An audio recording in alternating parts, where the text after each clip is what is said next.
Today we want to talk about the two things. One is the F&B expenses and also the other operating departments, right?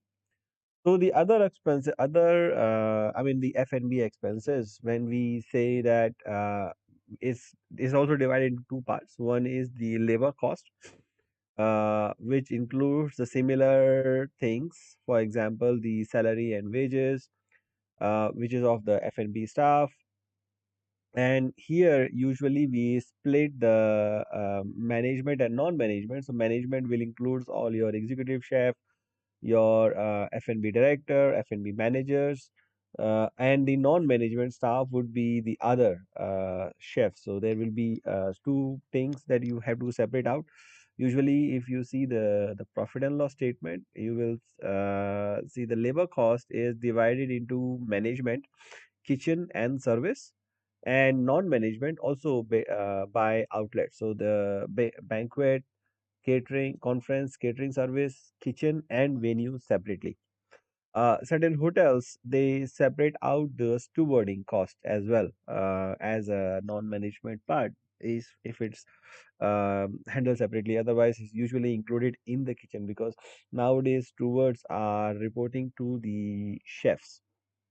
So uh, you may have to have a clear policy on where the steward is going, and just have to maintain that consistently. Otherwise, you can have a separate department for the steward to add into the non-management or even the management if it's a stewarding manager or something that you have a position in the hotel. The other lines are pretty much similar to what we have in the other operating department, other rooms department. For service charge distribution, the concept remains the same. The payroll cost remains the same. So you can look at the detailed course that we have detailed explanations in the usually course. And also we have already explained these things in the rooms department. So I'm not going to repeat them again unless you have any question on that. Uh, then we have the other expenses. So the other expenses, there are certain expenses which are specific to the rooms department, right? So there is a banquet expense, which is the other than the audiovisual cost, other than the food cost. So there are usually some decoration expenses which are specific to the event, or there are any other expenses that we use in the servicing of the item of the events, for which it's you don't have any other specific accounts or a specific revenue account, right? So that they are recorded here as a banquet expenses. So it's directly linked with the how many events you have in the hotel. So when you are going to analyze the banquet expenses, you have to see them usually as a percentage to the group revenue or as a banquet revenue, or you can even see that as a cover per cover expenses from the coming out of the events, right? So that is the banquet expenses. So it may include the third party expenses, specific decorations, specific props that you are buying for the events, and sometimes it's also a dumping ground for many other expenses, even though they may not relate to the latest function. So you have to make sure that all the expenses that are put into banquet expense relate to the events that has occurred only in that particular month. When otherwise, when you do the ratio analysis of banquet expenses together with the banquet revenue, it may throw out certain things which may not be relevant. So that's the care that you have to take. Then you have the China ware. So China, specifically the cost of the rental, purchase, table, serviceware, plates, balls, service platters, everything, and it includes the ceramic, glass, metal, and non-disposable plastics that are used in providing the food services. So similar to China, you have glass, and you have the flatware. So there is the flatware, flatwares and glasswares, right? Which are glassware is usually for anything that is consumption for beverages, not the food, the beverages. And flatware is the usually the silverware and the serving spoons, serving cake knife, ladders, or whatever. It can be purchased or it can be rented in providing the services. So these are the three main categories where you may have a difference in accounting practices of individual hotels. So you may have a scenario where you are buying these chinaware, glassware, and flatware, and in the initial part you have to capitalize this. When you are buying the hotel for the first time, you operate the hotel. After that, subsequent purchases usually are charged to the expenses. But in certain hotels you may have a accounting policy, um, to say that certain amount or beyond a certain value you will put them under FFE, or you will put them under amortization for a period of certain times, because the life of chinaware, flatware, and glassware usually is more than 1 year. The IFRS or the accounting standards will not permit everything to go into the expenses at one time. They may say that you may have to put that under fixed assets and charge a depreciation over a period of 2 year, 3 year, whatever you consider their life to be. But it also depends on the hotel policy. So the hotel has to have a very clear policy how they are going to treat the chinaware. Where the first purchase is obviously in all the cases will be fixed asset. What about the subsequent replacement? And if there is any limit on the amount to be in the consideration for amortization or charging off as one-off expense. The other thing that you have to remember here is some hotels are apportioning the service charge as towards the recovery of the breakages, which is usually will be costing in chinaware, glassware, silk, and flatware as a replacement. So maybe there are, let's say, a function where 100 glasses are broken. Next month, you need to buy 100 glasses. So where the cost of that 100 glasses will be going, whether it will be going to the FFE, whether it will be going to the flatware and P&L, or whether it will be charged to the provision. So normally the auditors may identify this as a non-matching concept, because you are charging these two expenses when you issue them, right? But the expenses, the amortization or the usage of the life of these things are happening every month, which we are not charging them on a monthly basis. So the expenses will happen in the either in 1 month or either in 1 year, but the actual utilization of the items is in multiple years, right? So it means that the expenses are not matched to the revenue or the period of usage of these items. So, but anyway, that's a policy. Many hotels follow similar policy. Shangri-La used to use a similar policy some time back. Equipment. So these are collectively called operating equipments. In the past, before this usually definition, there was one line item. We call them operating equipment, and we charge them. So, as Venki was saying, there many hotels say that these are part of our inventories, and every quarter or every month we count them, whatever is the shortage or usage consumption, we will charge them to the expenses, right? So otherwise we don't really charge them to the expense. Even the items which are some hotels consider into inventory, even those items which are already in circulation. So even if the item has been issued to the store, they are still part of the inventory. But the only thing is the location will change to from store to circulation. But the expense will not be charged. The expense is charged only when they are actually damaged and they are actually replaced, right? So that's something you have to consider and proper. Uh, in usually there is no clear guidance. They just say the cost of purchases means whatever you purchase as a replacement, you have to charge to the expense. They are not specifying whether it should be amortized or whether it should be part of the inventory or and charged only when it's expenses. So they are not saying anything like that. So it's not very clear from the usually. So it would depend on the hotel policy how they treat it. So, if the inventory is a huge inventory as a part of the fixed asset, the external auditors, the statutory auditors, as a part of IFRS compliance, may uh, may put doubts on the accounting treatment of charging to expense only when you purchase them, Rather than they will push towards making a small provision every single month for the usage of Chinaware, glassware, silverware, whether it's in terms of amortization or whether it's in terms of a percentage amount based on the life of um, the equipments. And if they break down, then you have to just charge them immediately. So how you want to do it, it depends on the hotel policy and how easy it is and what kind of record you are making. So you have just have to be clear on that. And the other items are similar, like cleaning supplies, cluster services. They are same as in the rooms department. Pretty much no difference.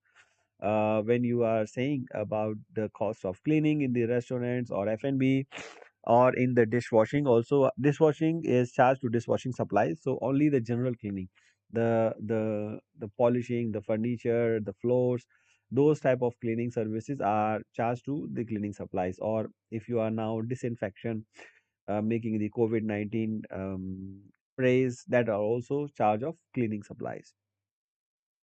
uh, Sometimes you may want to classify these expenses into separate cost centers, which are split it out between the outlets, so that in case you are asked to give you the profitability of different outlets, you can give them. Because cleaning supplies you can identify as per each cost center. So you may have a Chinese restaurant, a Italian restaurant, a all day dining restaurant.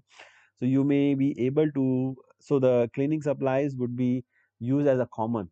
So you may either split the cost in terms of per square feet of the area, or you can ask if the stewarding department can give you the specified chemical that they are using at individual outlets. But many hotels, they don't really charge the cleaning supplies and to the outlets. They charge this into the stewarding cost, and only the items which are specifically purchased for that particular outlet. Let's say you are specially tasking for polishing of the floor of any particular restaurant, then the specific cost will go to the specific cost center. But the common things like chemicals, the cleaning supplies, the brooms, or the dusting rugs, everything else will be apportioned out based on the square feet or based on the number of covers in that particular outlet. Then you have the commission expenses, which is usually you are paying to the authorized agent. So it's similar to the rooms.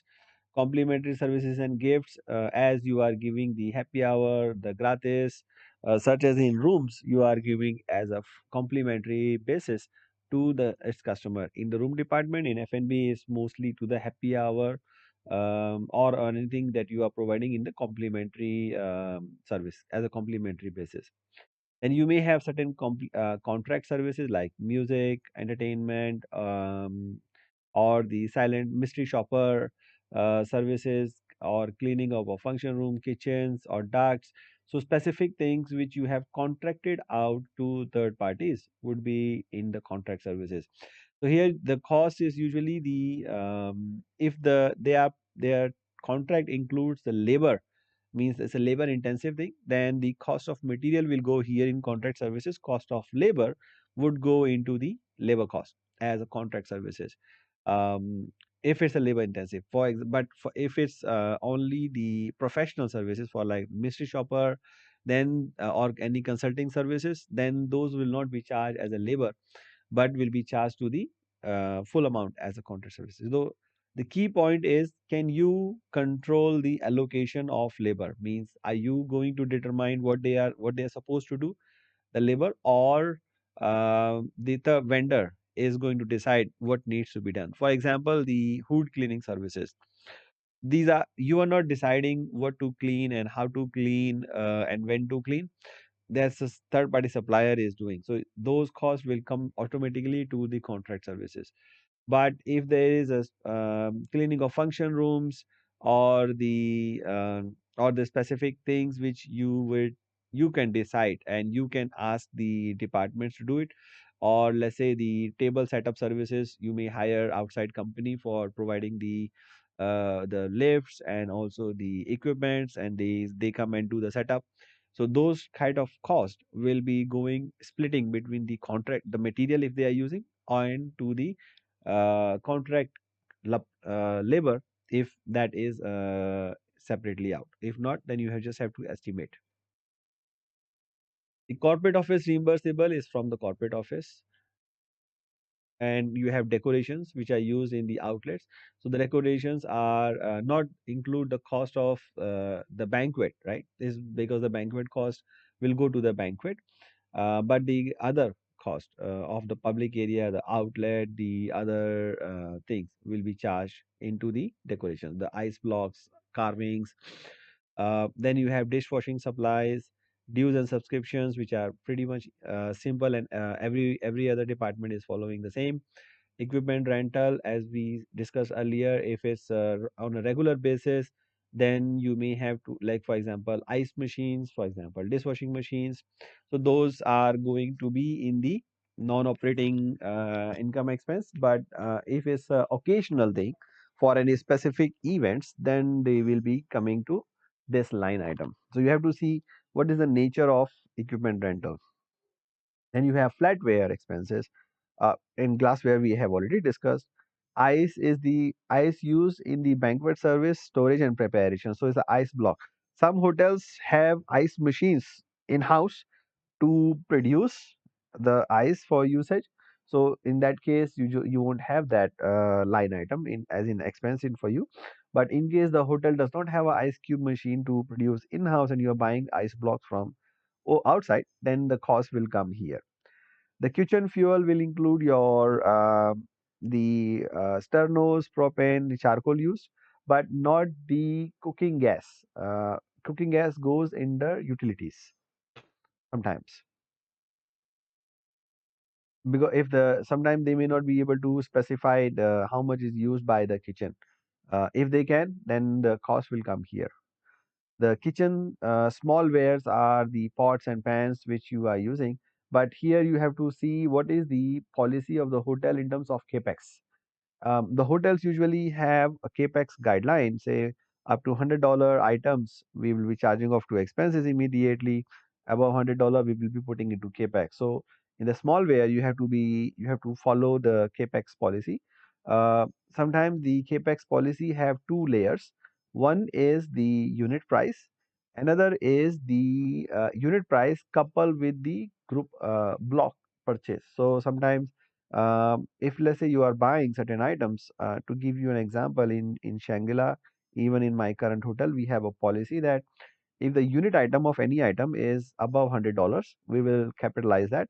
Under $100, we will see if the unit cost, if we are buying let's say more than 25 items at of the same things at one time, then we will see if the if we are spending let's say $1,000 in total, then we will capitalize, otherwise we will not capitalize. So we will see per unit cost at $40 if we are buying in bulk. If we are buying single units, then we will see if it's $100.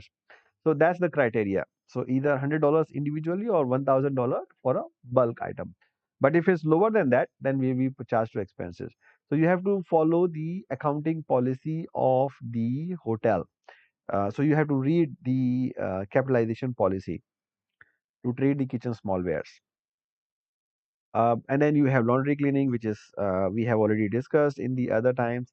And you have menu and beverage list. So designing and printing of menu is here, and also the decorative and protective covers are also put into the menu and beverage list. So nowadays you have third-party applications, right? Digital menu. So where are you going to charge the subscription for the menu? If let's say you have a third-party app which is putting up the menu in an interactive way or a virtual reality way. So where are you going to charge those costs? You will charge here or you will charge to the other department? Contract. No, it's I will. basically the IT cost. So it's an information technology cost. So we have another department called information technology. In that information technology, we have the F&B systems, room department system. So you will be charging those costs to, if it's only an application, right? Then you will charge into the information technology department, not to the menu and beverage list. So these menu and beverage lists are usually the printing, the printed menus. Okay, then you have miscellaneous, which is if you have nothing else, then you music and entertainment. So you have sometimes the background music or live entertainment music. So the cost of both it will be here. So it will also include the cost of their stay, if you are providing the stay, if you are providing the tax, if you're providing the freight of bringing in the musicians. So sometimes, for example, on the New Year Eve, you are asking the band to come from overseas, especially play the music and then the charge. So usually, in my experience, we used to have a lot of undercharging because sometimes we don't understand the contract, or we are not able to estimate the actual expenses in the time, and we have to close the books very fast. So we just make some estimate based on what we have, and then at the time and when the final bill comes, sometimes the cost is much higher or much lower than what we actually estimate. So there's always an adjustment in the coming months. So you have to be very clear to ask for the details of expenses of music and entertainment, especially when you have functions. If you have like banquet functions which are charged to the guest, then the cost of that event will go to the other cost of other revenue, because you will be recording the revenue as a income in somewhere in the other banquet revenue. Um, so the menu entertainment will be mostly the in-house, where which you are not specifically charging to the customer.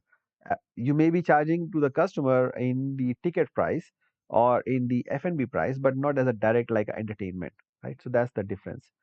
Then you have operating supplies, which are used in the F&B operations. It may include the other, if there is a office supplies or any other supplies that F&B department is using, but it should not be putting into the paper, plastic, printing and stationery, or menu, beverage list, or clean supply. So if a specific supply item is there, which is can be charged to cleaning, menu engineering, or any other expense, then you will charge there. Otherwise, you will put into the specific department in this operating supply. Then you have plastic and paper, which is usually your disposable plastic utensils, paper cups, or anything else that you use as on the cover, or even the aluminum bags, cellulose wraps, everything which you use as a consumable in either service or in production, both. So the that cost will go here. Then you have printing and stationery, which is the printing and stationery for guest, right? So sometimes you give the notepads, or you have your office supplies, they will go here. Reservations, sometimes you are paying as a booking to a booking system for your table management system. Then the cost will go to this department. Royalty fee for using any brand name on the or any band name that you are using in the menu dish name, or sometimes you may have to use the other like association with the other brands, that for that you so that you can get better customers. But then in that case you have to pay them the royalty fee for using their names. So it's different from franchise fee, because it's not a franchising fees. Franchising fees is different, because in franchising, the franchise provider is also providing you the training, is also providing you the SOPs, is also responsible and auditing you, right? But for the royalty fee, with just only using the brand name, they are not going to do anything else. They just allow you to use the brand name as you like, and they charge you a specific amount for the usage of the brand. So that's the difference. Then you have training expenses, which is your training expenses, including the meal and plastics and the supplies that you use in training, travel meal, and we have all these other costs we have already discussed in the room department, so we'll not go through them again. Utensils is the last item. So you can see the cost of utensils, stainers, wine openers, which are used in the food preparation, whether we purchase or we rent. So these are kitchen utensils. So these are the F&B expenses. Then you have to understand which of these expenses are how we are going to analyze them when we are preparing our P&L. Many of these expenses depend on the number of customers that you have in the property, right? So it means that you will have a look at the customers, how many they are, how many covers they are serving, and look at the per cover cost for all these expenses and compare with your budget or last year to see whether your expenses are really in control or not. But before you come to the conclusion, you have to make sure that some of all these costs are really moving as per the cover. Some of them may be fixed, for example music entertainment, or they may not relate to the cover, but they may be variable depending on the type of expense, how they are tied to the business volume. So you have to understand that first before making conclusions that the per cover cost should be higher or lower or should remain the same. So that is the total expenses on the F&B. So other operating departments, mostly the revenue and expenses are pretty simple, very not very complicated. So once you look at the videos, you will be able to understand that easily. What I want to discuss specifically is how we are identifying the other operating departments. So usually gives certain guidelines on how we are going to identify the expenses.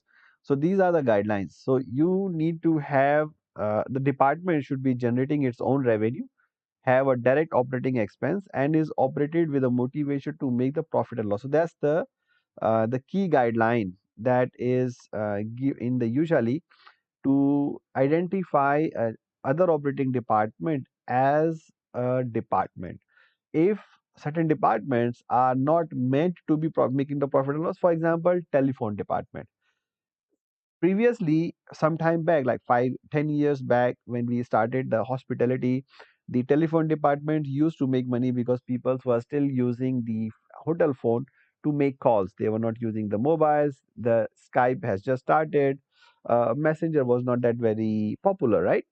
That was, we are talking about 15 years ago. But today, there are instant messaging, there are VoIPs for calling. So there are very few people who might be using the hotel services, hotel phone for calling to their homes, right? They may not be calling that. So in that case, the telephone department is just usually their primary purpose is to serve as an exchange between the outside call and to the guest, or between the hotel guest, or between the hotel and the other departments. And they also serve as operators. So there is no separate department for operator and also the crisis management. So these are the telephone department is not an operating department. So it's not a profit making department. So many hotels would now discarded the telephone department as an other operating department, rather than it's gone to as a cost center into uh, information technology expenses, into the telephone expenses. So that's, and the manning has gone to either rooms or how whoever is managing that department, right? So that's how they you have identified the expenses. Then sometimes the hotel has, let's say, apart from a telephone department, may have a business center. Now, business center in many hotels can be big. If it's a really a business, it's a business hotel. Business center may have many type of revenues, right? You may have ca- uh, calling service, you may have secretarial services, you may have printing services, you may have courier services. But many hotels which are like distant hotel, the business center is just as a usual expense. So this is not really making a profit. So but you are providing this to keep your star ratings, to provide the services to the guests when they need it, but not really as a motivation for profit.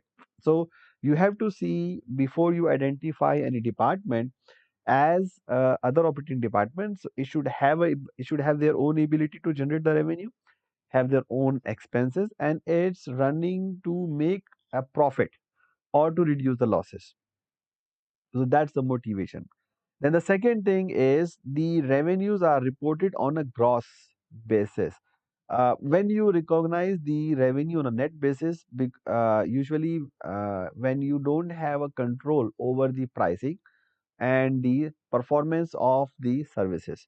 So when we say revenue are reported on a gross basis, means that the hotel is in control of the services performed, of the prices to be charged, and also owns the risk of providing the good services or providing the services.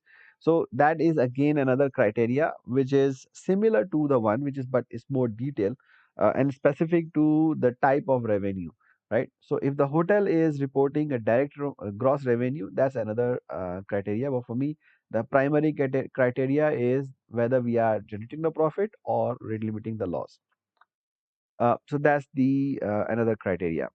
Then, if the department has no revenue but is providing complimentary guest services, then it's not other operating department. As I explained, the telephone department, their cost will be charged to the department where the most of the benefit is coming. So usually, like telephone department, the cost of bill labor and everything else will be charged to the rooms department because it's serving the guest rooms, and the cost of telephone and everything else will be charged to the telecommunication expenses under IT expense. So that's how you have to decide. You have to make a judgment of where you how many type of different departments you have. You may have a souvenir shop. Now, the souvenir shop, most of the time, the motivation is to make profit, not to run it as a loss. But there may be some other departments. For example, in resort, we have tour services, or we have the CSR services, or the guest tour services, which are just the purpose is to provide the complimentary resort tours, to provide them the safe space for doing the helping the guests to do the CSR activities, or to find the seashells, or to make the understand them the sea living ecosystem. So those are complementary services to the guest, right? So in that case, again, these costs will be charged to the room department, not as a revenue center. So you have to really understand what is the objective of the department that is asking for a separate P&L. So one way of looking at is to look at what is the percentage of revenue to the total expense. Whether we are making are we making enough revenue to be sustainable as an expense or not? If it's n- continuously very low revenue but very high expense, it means that the department is not intended to make a profit. Is department is there to serve something else. So if the cost will go to that particular area, right? Then the other thing is the third party, right?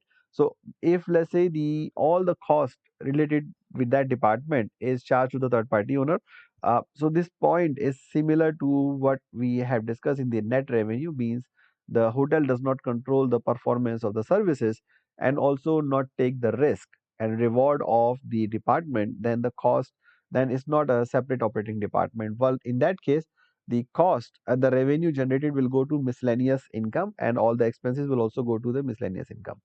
So that's the definition of other operating department. So you have to be clear and select which operating department should have their own P&L based on these criteria. It will be interesting to see what are the operating department that your hotel is running, and are they really the operating departments, or they should be turned into a cost center. For example, like I give you an example of minibar, right?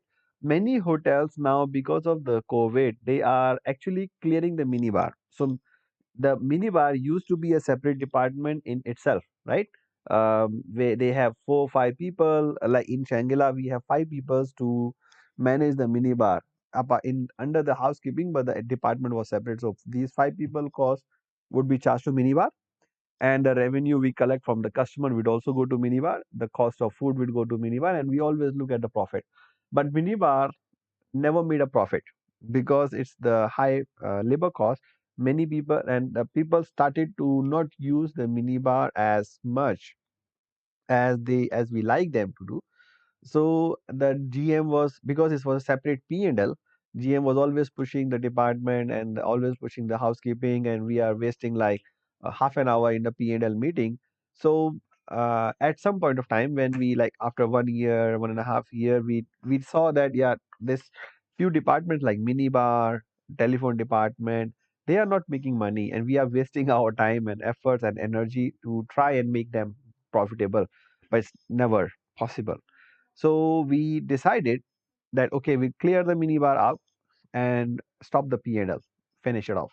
The person who are in charge for minibar refilling as a service. Now, minibar would be as a service, not as I mean, like we put it as including in the room.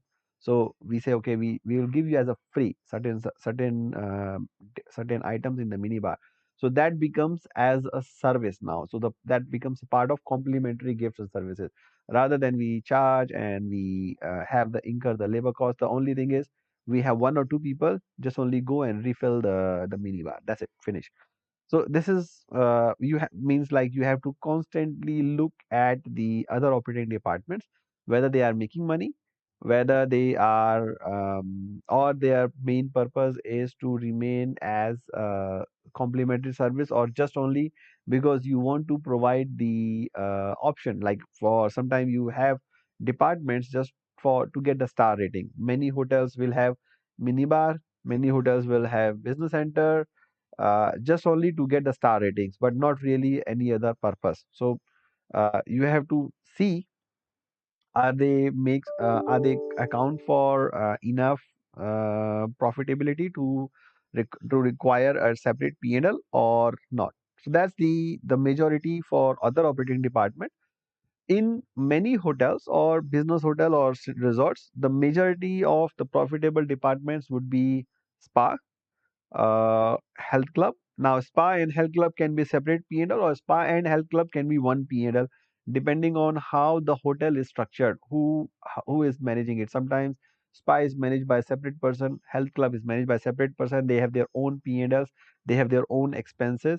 But in many cases, the spa and health club is combined as one service, and the same persons are doing multiple jobs. So in that case, you may want to combine the P&L, but look at the revenue streams separately. So in the videos that you will see, you will have separate line items of the P&L. So you will have the golf course, you will so there is so the usually in the book we have discussed separately the golf course. Many hotels they don't have golf course, so it's not going to be applicable. But most of the hotels have a health club, have a spa, have a transportation service. Some business hotel have car parking service which are running profitably. The resorts usually have adventure services. Certain countries has karaoke TV services. So it depends on the hotel, the location, what type of departments you want to create. But in general, the profit will be the structure of the department would remain the same. So you have revenue which is not segmentized. So there is no segmentation of this revenue. But many hotels now they split. Let's say for example, health club.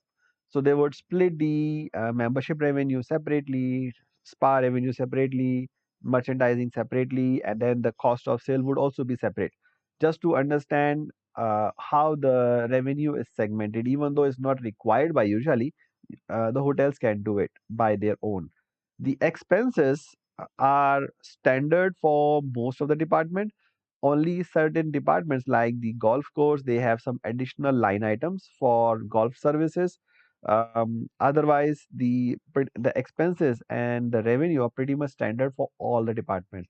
And I have explained you that in the videos, so you will be able to see that uh, what kind of um, what kind of hotel revenue is going into the golf club and to the cost of sales. So the more line items you have, the more cost of sales you have.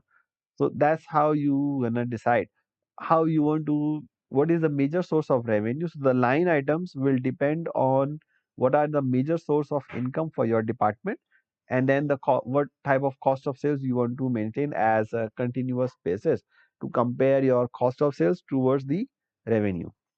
So that's so you will be I will be giving you this again the PDF. I will upload that PDF. Yesterday I forgot to check if I have uploaded the PDF or not, but I will check and upload into the department. So here's health club and spa. I have explained that in the video more details. You have these type of different type of revenue that is required, that are prescribed by usually. So skin care, hair care, nail care, fitness, handle wellness, membership fee, retail revenue, and other revenue. And then you have cost of sales for each of these line items. The labor cost and other operating expenses are pretty much the same.